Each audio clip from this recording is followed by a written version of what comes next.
Ciao Bella, welcome to Bella and Shinetto, and we are back with a reading with Bella. Today I'm going to continue reading from Jabberwocky by Lewis Carroll, collection of poems that he had written. I'm going to dedicate this video specifically to a dear friend of mine who has passed away. Melissa at Sweet Melissa Makes and More, affectionately known as Meli. That's what she preferred. She has passed away, and it's very hard. But one of the things that she would message me, especially when I did my reading videos, is that she loved them so much. And I haven't done any for a little while because it's been really hard to sit and have time to read and life and videos and things like that. But it was difficult for her to be able to see. So listening to videos was something that she did a lot of, and being able to listen to stories and things like that was something that she always told me that she really enjoyed. So everyone else is always welcome to listen. But this one is specifically for Meli. So this is Through the Looking Glass and What Alice Found There. It was written in 1872. That's the section that I'm on. Prologue to Through the Looking Glass. Child of the pure unclouded brow and dreaming eyes of wonder, though time be fleet, and I and thou are half a life asunder, thy loving smile will surely hail the love-gift of a fairy tale. I have not seen thy sunny face, nor heard thy silver laughter.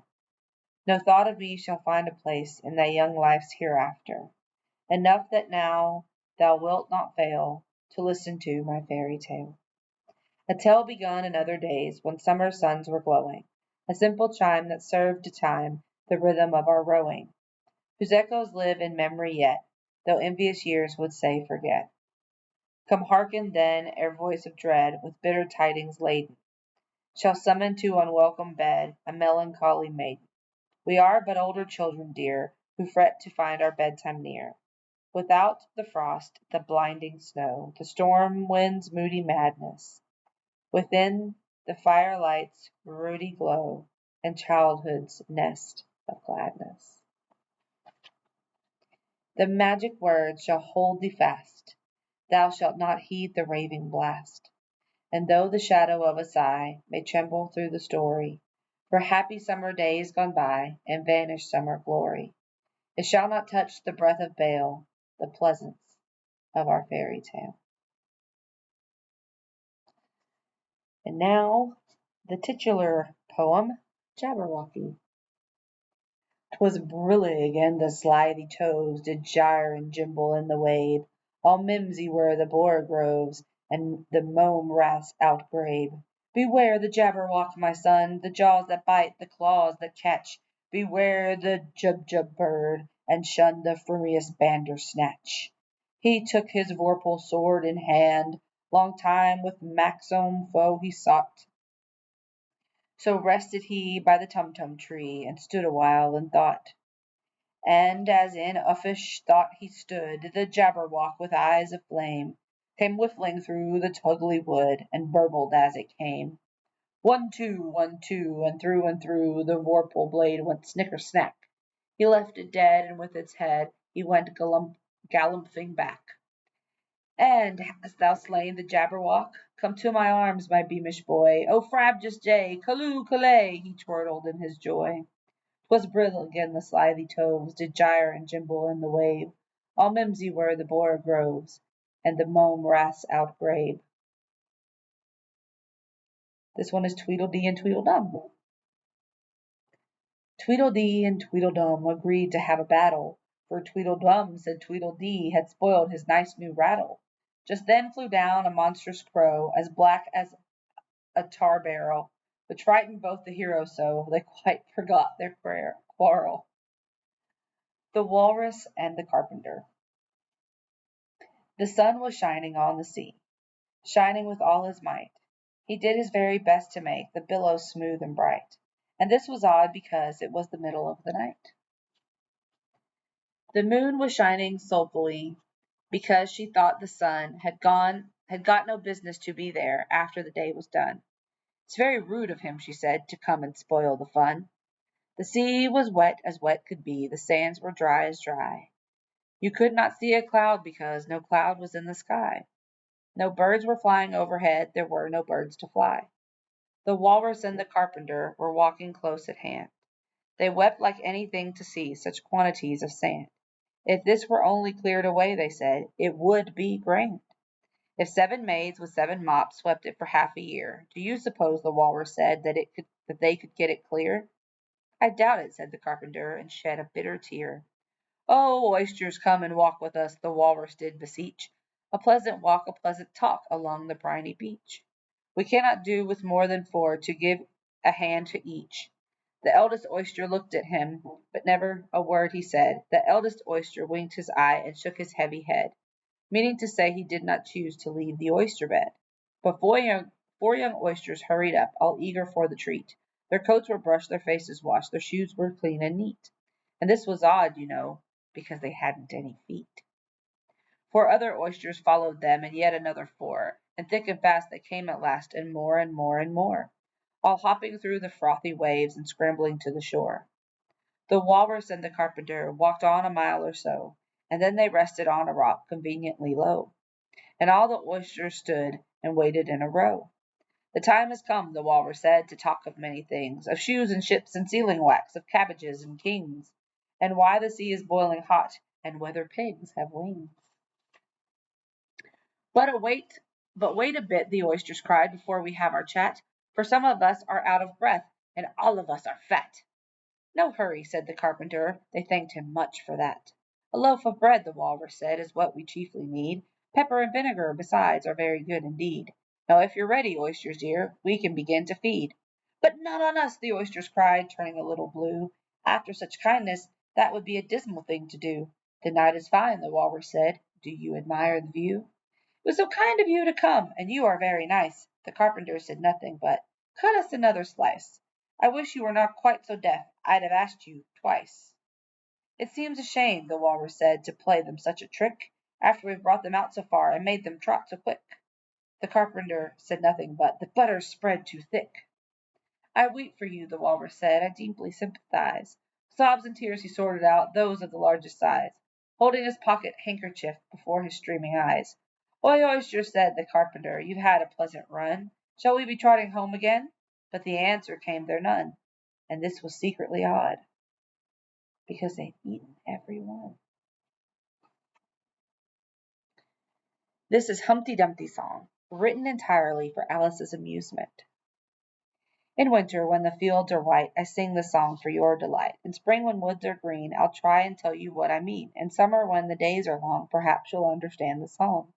In autumn, when the leaves are brown, take a pen and ink and write it down. I sent a message to the fish. I told them, this is what I wish. The little fishes of the sea, they sent an answer back to me. The little fishes' answer was, we cannot do it, sir, because...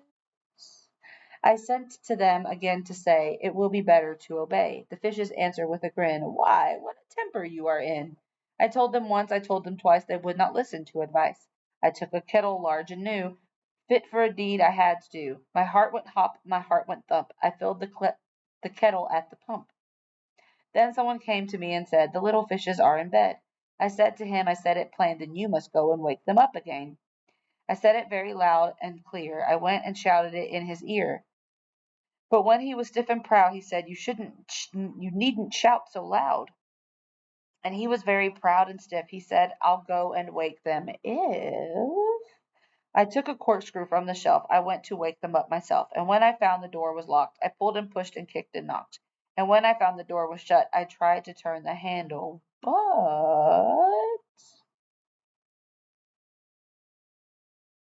That's where it ends. This is the White Knight's song.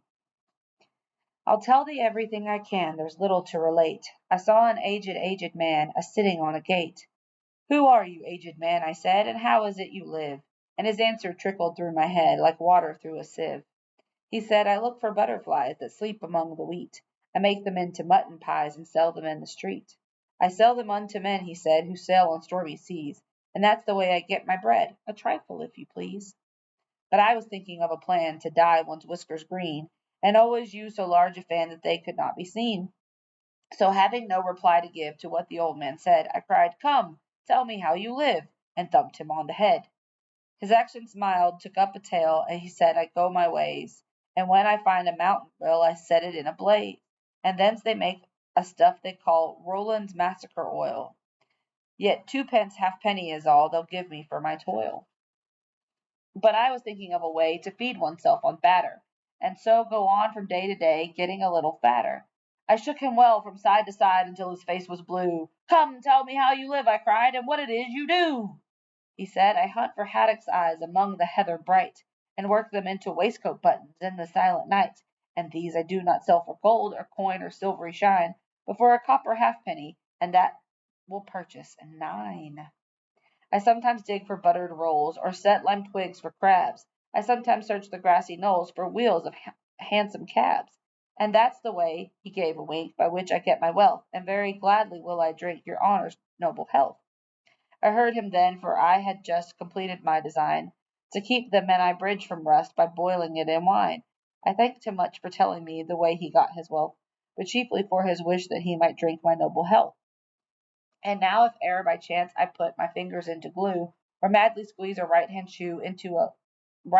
foot into a left hand shoe, or if I drop upon my toe a very heavy weight, I weep, for it reminds me so of that old man I used to know, whose look was mild, whose speech was slow, whose hair was whiter than the snow, whose face was very like a crow, with eyes like cinders all aglow, who seemed distracted with his woe, who rocked his body to and fro, and muttered mumblingly and low, as if his mouth were full of dough, who snorted like a buffalo, the summer evening long ago, a-sitting on a gate.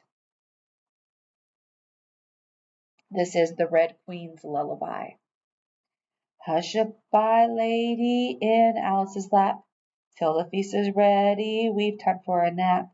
When the feast is over, we'll go to the ball, Red Queen and White Queen and Alice and all. This is To the Looking-Glass World. It was Alice that said. To the Looking-Glass World, it was Alice that said, I've a sceptre in hand, I've a crown on my head. Let the looking-glass creatures, whatever they be, come dine with Red Queen and White Queen and me. Then fill up the glasses as quick as you can, and sprinkle the table with buttons and bran. Put cats in the coffee and mice in the tea, and welcome Queen Alice with 30 times 3. O looking-glass creatures, quoth Alice, draw near. 'Tis an honour to see me, a favour to hear. 'Tis a privilege high to have dinner and tea, along with the Red Queen, the White Queen, and me. Then fill up the glasses with treacle and ink, or anything else that is pleasant to drink. Mix sand with the cider, and wool with the wine, and welcome Queen Alice with 90 times 9. This is the White Queen's Riddle. First, the fish must be caught, that is easy. A baby, I think, could have caught it. Next, the fish must be bought, that is easy. A penny, I think, would have bought it. Now cook me the fish, that is easy, and will not take more than a minute. Let it lie in a dish, that is easy, because it is already in it. Bring it here, let me sup. It is easy to set such a dish on the table. Take the dish cover up. Ah, that is so hard, I fear that I'm unable. For it holds like glue, holds the lid to the dish, while it lies in the middle, which is easiest to do. Undish cover the fish, or dish cover the riddle. That was funny. Wasp in a wig is the next one. When I was young, my ringlets waved, and curled and crinkled on my head, and then they said, You have been shaved, and wear a yellow wig instead. But when I followed their advice, and they had noticed the effect, they said I did not look so nice as they ventured to expect. They said it did not fit, so it made me look extremely plain. But what was I to do, you know? My ringlets would not grow again. So now that I am old and gray and all my hair is nearly gone, they take my wig from me and say, "How can you put such rubbish on?" And still, whenever I appear, they hoot at me and call me pig. And that is why they do it, dear, because I wear a yellow wig. This next one is called A Boat Beneath a Sunny Sky. A boat beneath a sunny sky, lingering onward dreamily in an evening of July. Children three that nestle near, eager eye and willing ear, please a simple tale to hear. Long has paled that sunny sky, echoes fade and memories die, autumn frosts have slain July. Still she haunts me, phantom wise, Alice moving under skies never seen by waking eyes. Children yet the tale to hear, eager eye and willing ear, lovingly shall nestle near. In a wonderland they lie, dreaming as the days go by, dreaming as the summers die, ever drifting down the stream, lingering in a golden gleam. Life, what is it but a dream? And that is the end of that section. So I will happily leave it there, as I think that is a fitting tribute for my dear friend. And we will pick up again next time. So I hope you've enjoyed this, and I'll see you very soon. Be the change you wish to see in the world, everyone. Ciao bella!